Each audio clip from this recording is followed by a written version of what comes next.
సార్డౌ bread. ఈ మధ్య చాలా మంది నార్మల్ బ్రెడ్ కి ఆల్టర్నేటివ్ గా దీన్ని ఒక హెల్తీయర్ ఆప్షన్ గా కన్సిడర్ చేస్తూ ఉన్నారు. అసలు ఇది నిజంగా హెల్తీనా కాదా తెలుసుకోవాలంటే ఈ వీడియో చూడండి. కొంతమంది ఈ సార్డౌ బ్రెడ్ ని అదేదో డిఫరెంట్ గ్రెయిన్ యూజ్ చేసి ప్రిపేర్ చేస్తారేమో అనుకుంటారు, విచ్ ఈస్ రాంగ్. దీన్ని కూడా వీట్ ఫ్లోర్ తోనే ప్రిపేర్ చేస్తారనమాట. బట్ ఆ డౌని ఫర్మెంట్ చేసే విధానం ఏదైతే ఉంటుందో దాని వల్ల దీనికి ఆ పేరు వచ్చింది.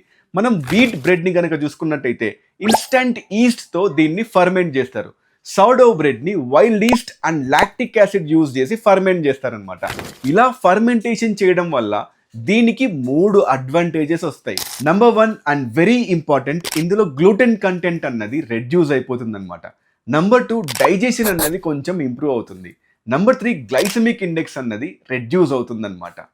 సో ఒకవేళ మీకు గ్లూటెన్ సెన్సిటివిటీ ఇష్యూస్ ఉంటే లేదా బ్లడ్ షుగర్ లెవెల్స్ కన్సర్న్ ఉంటే వీట్ బ్రెడ్కి బదులుగా ఈ సార్డౌ బ్రెడ్ని యూజ్ చేయొచ్చు. బట్ ప్రైస్ కొంచెం ఎక్కువ ఉంటుంది, టేస్ట్ మరీ అంత బెటర్గా ఉండదన్నమాట. డెఫినెట్లీ వీట్ బ్రెడ్తో కంపేర్ చేసుకుంటే ఈ సార్డౌ బ్రెడ్ అన్నది హెల్తియర్ ఆప్షన్.